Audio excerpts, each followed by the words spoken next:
سلام سلام تخطاتلتي channelنا كلينيك عقبت كميل لكم لو ما عنتون كم تلمود نعخم يمهريو إلس حسبكو مدب حيزلكم متسئل لكم عوني لما عت مدبي عب كباوينا عب قربانا نرخبو كوميدرة بزوحات زي تفلت ومطقمتات زحازيو كوميدرة انت بلعنا اينا يكفال سونتنا زبالة زيتكم معازن كمين انت نبلعو خي مرز انت عينت تقمتاتك نسونتنا يهبنا زبلو حسابات حدا بحدا كنريومينا فلماقنا نزمدب لايك بمقبار جمروو شير سبسكرايب بمقبار استفلاليو ናይ ጾታ ውርክብ ናይ ጥዕና ናይ ፍቅርን ሓዳርን ኢንፎርሜሽን ትረኽብሉ ቻነል ስድራ ኩኑ እስካብ ናይ መደበይ ፍጻመ ምሳይ ጽንሑ ሰናይ ጻንሒት እቲ ቀዳማይ ኮሚደረ ንሰውነትና ዝህበና ጥቕሚ ንልብና ዝህቦ ጥቕሚ እዩ ኮሚደረ ንናይ ልቢ ጥዕና ኣገዳሲ እዩ ኮሚደረ ጻቕጢ ደም ንምቁጽጻር ይጠቕመና እዩ ከም ዝፍለጥ ኣብ ልብና ከቢድ ጸገም ካብ ዝፈጥሩ ነገራት እቲ ሓደ ጻቕጢ ደም እዩ ጻቕጢ ደም ተወሲኹ ኣብ ልብና ከቢድ ጉድኣት ይበጽሕ ኣብዚ ግዜ ህርመት ልብና ይዛባዕ ደም ናብ ዝተፈላለዩ ክፋላት ሰውነትና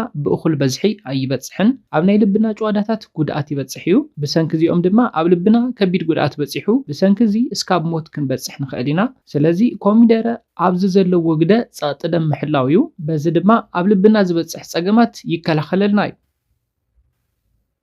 እቲ ካልኣይ ናይ ኮሚደረ ጥቕሚ ድማ ኣብ ኮሚደረ ፖታሽየም ኣሎ ፖታሽየም ድማ ናይ ሶዲየም ተጻራሪ እዩ ፖታሽየም ኣብ ሰውነትና ተወሲኹ ሶዲየም ይቐንስ እዩ እዚ ድማ ጥቕሚ ኣለዎ ሶዲየም ኣብ ሰውነትና ብበዝሒ እንተሃልዩ ንዝተፈላለዩ ሕማማት ከቃልዕና ይኽእል ንኣብነት ንጻቕጢ ደም ንሕማም ኩሊት ኮታስ ህይወትና ከስእኑና ዝኽእሉ ጸገማት ከቃልዕና ይኽእል እዩ እዚ ኩሉ ዝመጽእ ብናይ ሶዲየም ምብዛሕ ኣብ ሰውነትና እዩ ስለዚ እዚ ካብ ኮሚደረ ንረኽቦ ፖታሽየም ኣብ ሰውነትና ንዘሎ ሶዲየም ብምቕናስ ካብዞም ሕማማት ይከላኸለልና እዩ ኣብ መበል ሳልሳይ ንሪኦ ካብ ኮሚደረ ንረኽቦ ጥቕሚ ድማ ዘየድሊ ሕማቕ ኮሌስትሮል ካብ ሰውነትና የጥፍአልና እዩ እዞም ባድ ኮሌስትሮል ንብሎም ወይ ድማ LDL ንብሎ ኣብ ሰውነትና ብበዝሒ እንተሃልዩ ኣብ ሰራውር ደምና ተኣኪቡ ንሰራውር ደምና የጽብቦም በዚ ድማ ንስትሮክ ክንቃልዓ ንኽእል ሕማም ልቢ ሽኮርያ ጻቕጢ ደም ክንተሓዝ ንኽእል ኢና ስለዚ ካብ ሰውነትኩም ባድ ኮሌስትሮል ከተውግዱ ኣለኩም ነዚ ድማ ኮሚደረ ብሉጽ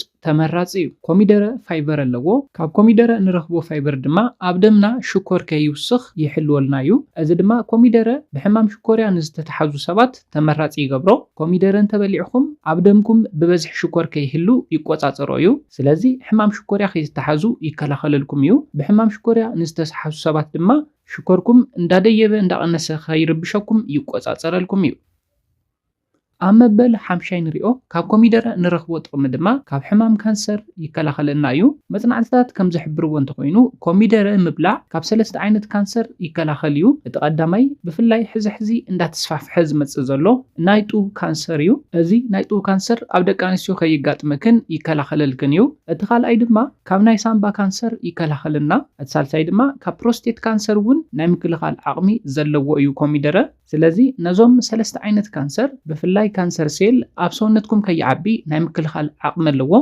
ስለዚ በዞም 3 ዓይነት ካንሰራት ከይተተሓዙ ይከላኸለልኩም እዩ ዋላ እንተተተሒዝኩም እውን ከይስፋሕፋሕ ናይ ምክልኻል ዓቕሚ ዘለዎ እዩ ቀጽልና ንሪኦ ጥቕሚ ኮሚደረ ድማ ንናይ ቆርበትና ጥዕና ዝህበና ጥቕሚ እዩ ኮሚደረ ብናይ ፀሓይ ጩራ ቆርበትና ከይጉዳእ ናይ ምክልኻል ስራሕ ይሰርሕ እዩ ብፍላይ ስራሕኩም ምስ ፀሓይ ዝራኸብ እንተኾይኑ ሙሉእ ዕለኹም ኣብ ፀሓይ ዝኾነኩም ሰባት ኮሚደረ ኣብዚሕኩም እንተትበልዑ ይምረጽ እዩ ምክንያቱ ድማ ኮሚደረ ቆርበትኩም ናይ ፀሓይ ጩራ ናይ ምክልኻል ዓቕሙ ንኽውስኽ ስለ ዝሕግዝ እዩ ካብዚ ሓሊፉ ምስ ቆርበት ተታሒዙ ድማ ከም ፈፀጋ ማድያት ጸሊም በሰላታት ዝኣመሰሉ ምልክታት ኣብ ገጽኩም ከይወጽእ ይከላኸለልኩም እዩ ምክንያቱ ድማ ኮሚደረ ንኮላጅን ምህርቲ ስለ ዝጠቅም እዩ ኮላጅን ድማ ንቆርበትና ጽባቐ ጥዕና እቲ ቀንዲ ኣድላይ ነገር እዩ ኮሚደረ ድማ ኮላጅን ብበዝሒ ኣብ ሰውነትና ክምረት ይሕግዘና እዩ በዚ ድማ ናይ ቆርበትና ጥዕና ናይ ቆርበትና ጽባቐ ይሕልወልና እዩ ነዚ ብክልተ መንገዲ ክትገብርዎ ትኽእሉ ኢኹም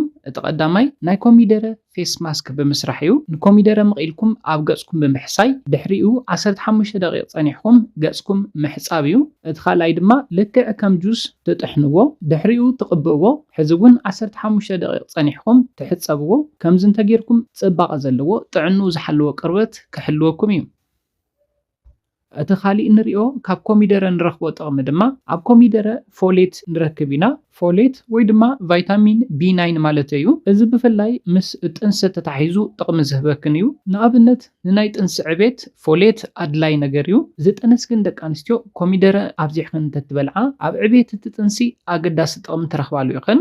ካብዚ ሓሊፉ ድማ ድሕሪ ምውላድክን እውን ፀባ ከይፍልፍል ዝገብር ፀገም እንተገጢሙክን ወይ ድማ ሕፅረት ናይ ጡብ ፀባ እንተጋጢሙክን ኮሚደረ ኣብዚሕክን ብልዓ። ኣብዚ ግዜ ካብ ኮሚደረ ትረኽብኦ ፎሌት ጡብክን እኹል ፀባ ከውፅእ ይሕግዘክን እዩ። ነዚኦም ምስ ረኣና ኣብ መወዳእታ ክውስኾ ዝደሊ ነገር ተሃልዩ ምስ ናይ ኣዕንትና ጥዕና ዝተተሓዘ ጥቕሚ ናይ ኮሚደረ እዩ። ኣብ ኮሚደረ ቤታ ካሮቲን ንረክብ ኢና። እዚ ናብ ቫይታሚን ኤ ይቕየር። ቫይታሚን ኤ ድማ ንናይ ኣዕንትና ጥዕና ብጣዕሚ ኣገዳሲ ከም ዝኾነ ዝፍለጥ እዩ። ስለዚ ንናዕንትና ጥዕንኦም ዝሓለው ናይ ኣዕንትና ጭዋዳታት ክህልውና ኮሚደረ ናይ ባዕሉ ዝኾነ ጥቕሚ ኣለዎ። ስለዝኾነ ነዞም ኩሎም ጥቕምታት ክትረኽቡ ትኽእሉ ካብ ኮሚደረ እዩ። ንኮሚደረ ብዝደለኽሞ መንገዲ ክትበልዕዎ ትኽእሉ ኢኹም። ብፍላይ ግና ንኮሚደረ ቁሩብ ሓዊ ውቅዕ ኣቢልኩም እንተትበልዕዎ ይምረፅ እዩ። ብተወሳኺ ድማ ኣብ ናይ ምሳሕ ሰዓት እንተትበልዕዎ ዝበለፀ ተመራፂ እዩ። ስለዝኾነ ነዞም ኩሎም ናይ ኮሚደረ ጥቕምታት ካብዛ መደብ ፈሊጥኩም ኮሚደረ ኣብዚሕኩም ከም ትበልዑ ተስፋ ይገብር። ኮሚደረ ዝህበና ጥቕምታት ንምዝኽኻር ዝኣክል እቲ ቀዳማይ ርኢናዩ ዝነበርና ንናይ ልብና ጥዕና ኣገዳሲ ከም ዝኾነ እዩ። እቲ ካልኣይ ድማ ኣብ ውሽጢ ኮሚደረ ፖታሽየም ኣሎ።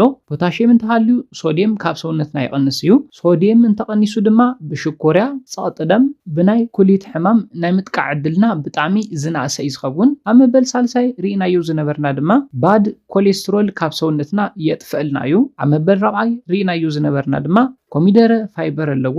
እዚ ድማ ኣብ ሰውነትና ዘሎ በዝሒ ሽኮር ይቆፃፀረልና እዩ። ኣብ መበል ሓምሻይ ርኢናዩ ዝነበርና ናይ ኮሚደረ ጥቕሚ ድማ ካብ 3 ዓይነት ካንሰር ናይ ምክልኻል ዓቕሚ ኣለዎ።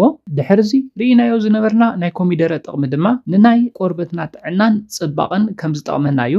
ድሕርዚ ኮሚደረ ንጥኑሳት ደቂ ኣንስትዮ ብጣዕሚ ከም ዝጠቅም ርኢና ነርና። ንዕቤት እቲ ጥንሲ ኣገዳሲ እዩ። ብተወሳኺ ድማ ጡብክን ፀባ ከውፅእ እንተተፀጊምክን ኮሚደረ ምብላዕክን ዝበለፀ ፀባ ክተፍልፍላ ከም ዝሕግዘክን ርኢና ነርና። ድሕርዚ ኣብ መወዳእታ ዝረኣናዮ ናይ ኮሚደረ ጥቕሚ ኮሚደረ ንናይ ኣዕንትና ጥዕና ኣገዳሲ ከም ዝኾነ እዩ። እዞም ኩሎም ጥቕምታት ንረኽበሉ ኣብ ቀረባና ንረኽቦ ኮሚደረ ክትበልዑ እንዳሓበርኩ ናይ ልምዓንቲ መደበይ በዚ ክዛዝም። ካብ ናይ ልምዓንቲ መደበይ ዝኾነ ሓድሽ ነገር ከም ዝሓስኩም ተስፋ ይገብር። መደብና ናብ ብዙሓት ሰባት በፂሑ ብዙሓት ኣሕዋትና ትምህርቲ ክወስድሉ ንመደብና ላይክ ሼር ምግባርኩም ከይርሳዕ። ንቻነልና ላይክ ሼር ሰብስክራይብ ብምግባር ድማ ዝተፈላለዩ ናይ ፆታዊ ርክብ ናይ ጥዕና ናይ ፍቕርን ሓዳርን ኢንፎርሜሽን ትረኽብሉ ቻነል ስድራኹኑ። ብኻሊእ መሃራይ መደብ እስካብ ንራኸብ ሰላምን ጥዕናን ንኹላትና ይቕኒለይ።